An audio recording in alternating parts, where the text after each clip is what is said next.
is away, and the kick is no good. He missed it.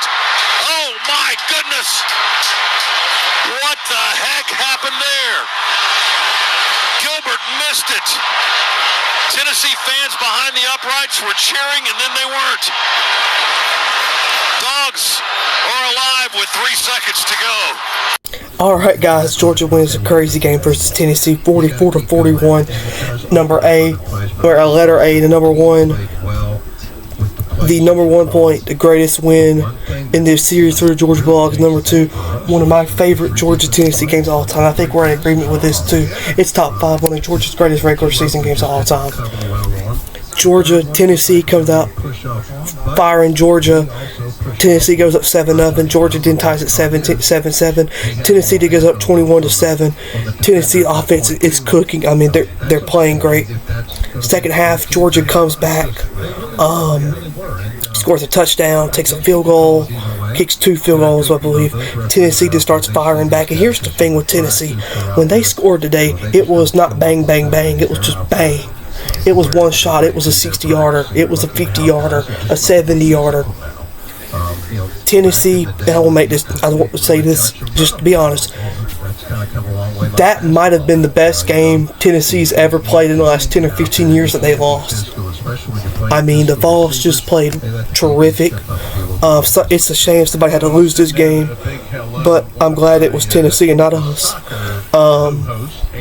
At the end of the game, you know, Tennessee's first go-ahead touchdown where he dragged one of our players down, I can't believe that didn't get called pass interference, but you know, it didn't, so you can say whatever you want to say about that. The second go-ahead touchdown, he was just wide open. I felt a pit in my stomach after the fumble. I thought that was it. I thought Georgia would maybe have no hope.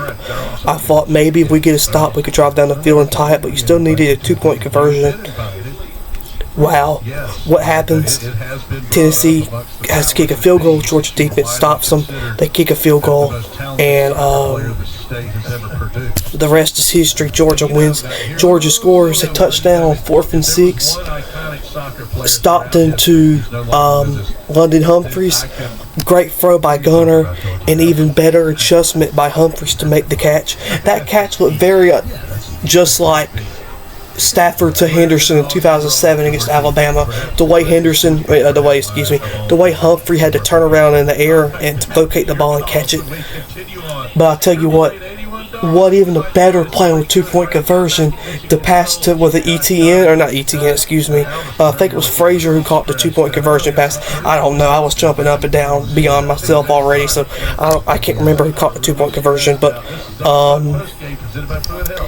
and then the moment of the game, Tennessee's driving, they have it at the 30 or 25 or 30 or whatever it is, and their kicker, what was their kicker's name? I can't remember their kicker name right now. It was Gilbert. Their kicker Gilbert lines up for what should be the game-winning field goal. What does he do? He hooks it completely. You could tell he was going to miss it the moment he kicked it. Just like Noah Ruggles from a few years ago. The moment he kicked that ball, you knew it was missing. After that, you just have all kind of new energy, and you're re-hyped. And Georgia goes to overtime, stops Tennessee, and then McCray gets the game-winning touchdown. They had to stretch it out, look at it. You know, and I want to say, I'll play at the beginning of this video. That's one of the best Scott Howard calls ever, top 5. You know, it's up there with 99 Wake Forest and Wake Wofford whenever we get to hear those calls. That call is up there with that. Around the SEC, LSU's beating Florida. Vanderbilt is beating South Carolina 21-7. That game just entered the 4th quarter. Notre Dame is beating Texas A&M 31-28. Georgia Southern just beat Jacksonville State 41-34. So Clay Helton survives another week. I kind of wish they would have lost just so they go in and fire them. Arkansas, Ole Miss, I don't know who's winning that game, but the last time I looked, Arkansas was winning. Kentucky was beating Eastern Michigan 28-16 a while last time I looked, so And, of course, one of the biggest upsets today, Georgia Tech over Clemson. Haynes King is a baller, isn't he? But you know who else is a baller? Gunnar Stockton. You cannot sit there and blame me that say Georgia's offense played bad today. Their offense didn't allow 41 points. Georgia's offense, you could say, once again, it was vanilla or bad play calling, but it did what it needed to do at the end. It got the plays done. It came up big when it needed to. Just the all-around terrific effort today for Georgia. Georgia does not play next week, so they have a bye week. So they will not play again for 2 weeks. Falcons play Sunday Night Football tonight, or tomorrow night. Georgia volleyball got upset by Georgia Southern. It wasn't even close. They won the series, I think. They won the set, I think, 3-1. So if you're a Georgia Southern fan, you had that to look forward to. Unfortunately, the Dogs did not win volleyball. The hockey game versus Wake Forest was unfortunately canceled tonight, I believe. But they did win. They did beat South Carolina last night, so they got their first ever win in the ACCHA or whatever the league is called, ACCHL or whatever it is called. I can't remember the name right now. But my goodness gracious, what a Georgia football game. And when I think of Georgia Tennessee, I said earlier in the week, I think of 01, Hobnail Boot. I think of 13, Marshall Morgan. Well, Aaron Murray to Ratavius Wooten, I think, or Connolly, caught the ball at the goal line to send the game to overtime. Then Marshall Morgan with the game-winning field goal. I think of the Hobnail Boot, the 2016 Georgia-Tennessee game. And then I think of all our blowouts. I mean, if you're a Tennessee fan, you have to be just, what do we have to do to beat these guys? Because we haven't beat them. We haven't beat them in 9 years now. But there's a great chance these two teams could meet again. This could be Georgia Texas from last year. That Alligator for Tennessee, he is head over heels better than Nico Amavella ever will be at playing football. But my final thoughts are, it's great to be a Georgia Bulldog. What a game by this Georgia football team. They're gritty, they're resilient, they showed it all tonight. You could say, you could get negatives in this game, but we're not going to do that. The positives is Georgia got it done on the road in Neyland Stadium. They broke another record with their sound decimal on a third down.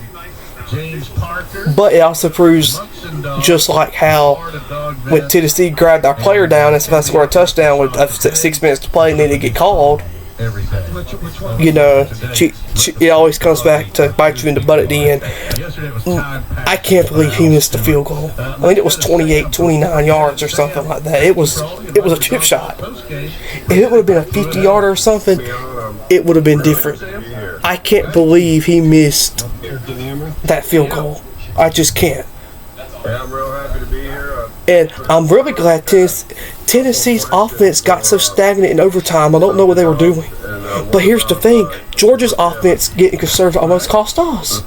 After Tennessee turnover, what do? Run.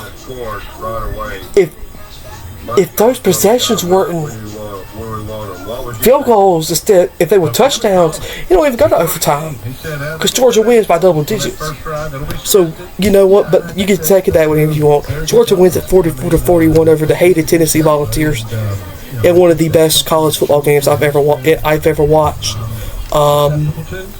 Tennessee with a missed field goal, and then Georgia takes it overtime. I'm so proud of this Georgia team. I am so proud of this Georgia team and how they played tonight. So that'll do it. We'll talk more about it Tuesday or Wednesday.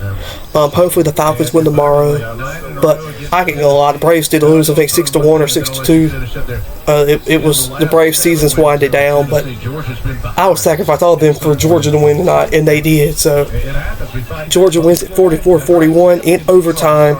That's the third Georgia game out of the last 6 that went to overtime. So you heard it here, ladies and gentlemen. 44-41. Here's Scott Howard. I played the field goal at the beginning of the video. Here's Scott Howard. I'll play the field goal at the beginning of the video. Here's Scott Howard with a game-winning touchdown. Scott Howard, Josh Brock on the Georgia Bulldogs Sports Network. God bless everybody. God bless the Georgia Bulldogs. How about them dogs? Let's go. The shotgun. Hand it to McCray. There he goes. He drives in. They grab him from behind. Did he get the ball over? Close to the goal line. No signal yet. They say no. It looked like in the huddle he was trying to extend the ball over the goal line. Georgia here in overtime, trailing 41-38.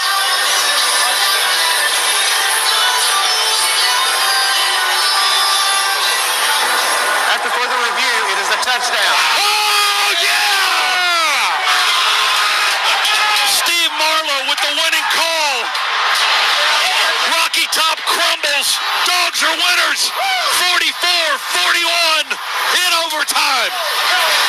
Oh my goodness.